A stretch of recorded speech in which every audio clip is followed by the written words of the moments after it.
నిన్నటి రోజు నేను ఆ రింగ్ రోడ్ లో పోయినాను వాకింగ్ కి. అక్కడ నేను దాదాపుగా ఒక 20 మంది బైక్ లో ఫీడ్స్ చేసే చూశాను. నేను పోయిన తర్వాత అందరూ వెళ్ళిపోయారు. వాళ్ళలో చాలా మంది నా స్టూడెంట్స్. అనుకోకుండా ఈరోజు నేను చాలా బాధపడ్డాను వాళ్ళు చేస్తున్న ఫీడ్స్ అని చూసి. అనుకోకుండా భగవంతుడి రోజు ఉదయం నాకు నా ఫ్రెండ్ యొక్క ఇన్సిడెంట్ నాకు తీసుకొచ్చి పెట్టాడు. మరి దాన్ని మీకు చెప్పాల్సిన పరిస్థితి ఈ యొక్క ఈవెంట్ లో తీసుకోవాల్సి వచ్చింది.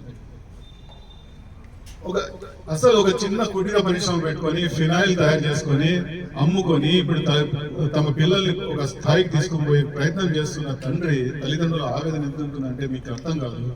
మీరు తల్లిదండ్రులు అయితే మీకు అర్థమవుతుంది. కానీ దానికన్నా ముందు అర్థం చేసుకోండి.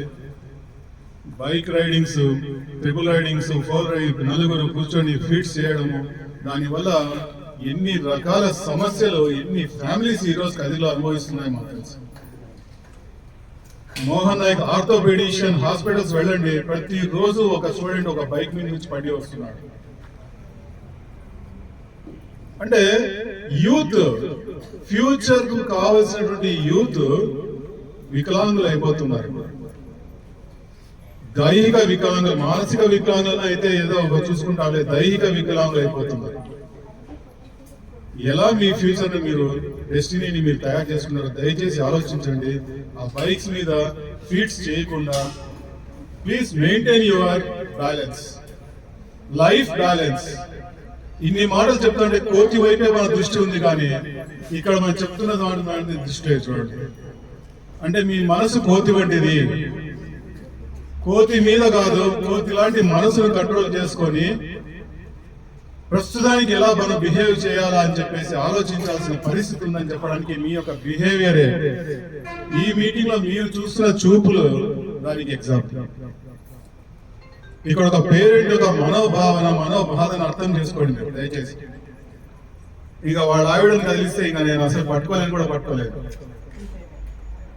అంతటి బాధ అనుభవిస్తుంటారు వాళ్ళు ఒక వారం నుంచి. ఆర్థికంగా, మానసికంగా ఏం చేయాలో అర్థం కాని పరిస్థితిలో. దయచేసి అర్థం చేసుకోండి. Maintain your emotional balance. మీకు ఎంతో ఉంటుంది, బైక్ మీద చేయాలి, ఫీడ్స్ ఉంటుంది, అవన్నీ ఉంటాయి. కానీ అక్కడ తీసుకోవాల్సిన ప్రికాషన్స్ ఏంటి, మనం ఎంత జాగ్రత్తగా ఉండాలి, ఎలా ఉండాలి కూడా కొంచెం ఆలోచించాలి. మన తల్లిదండ్రులు ఏ విధంగా మనం పైకి తీసుకొచ్చారో ఆలోచించాలి. మనం ఎలా నడుచుకోవాలో కూడా ఆలోచించాలి. సో ఈ సందర్భంలో దివాకర్ మన కాలేజ్ వైపు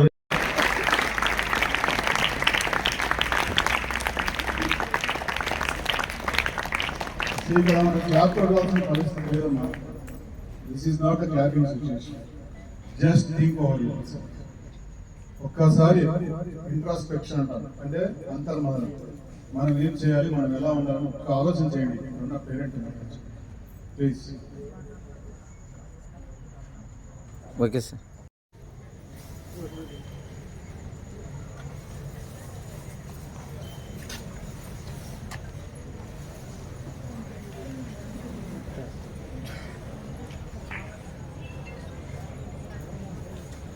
ఓం హరి ఓం.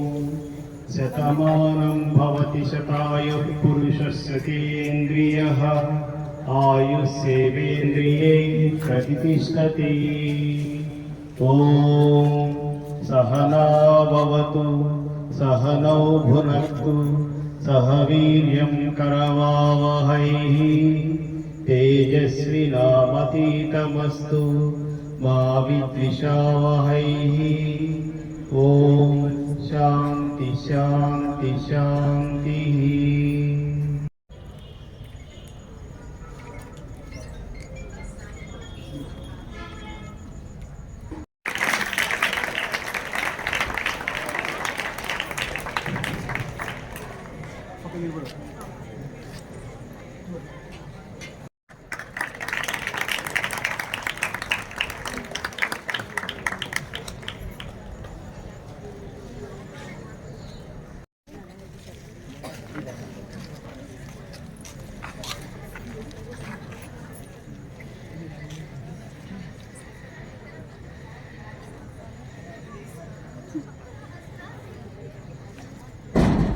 ఓకే బాబు.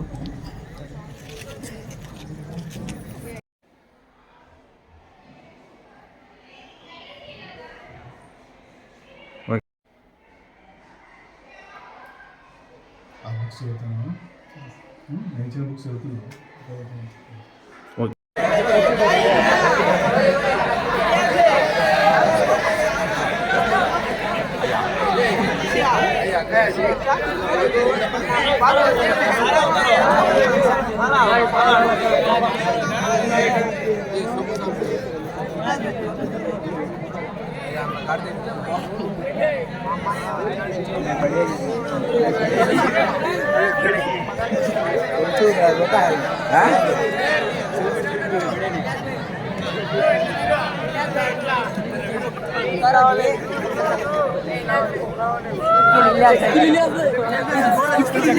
जय ऐसे करे यहाँ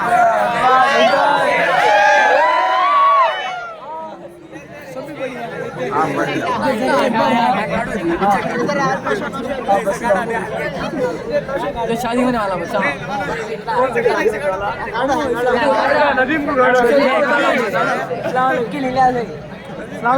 हाँ वालेकुम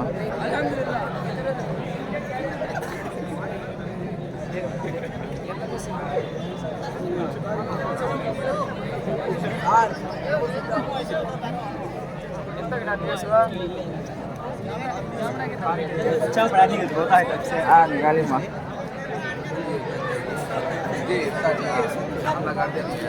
जरा क्लोजर निकालो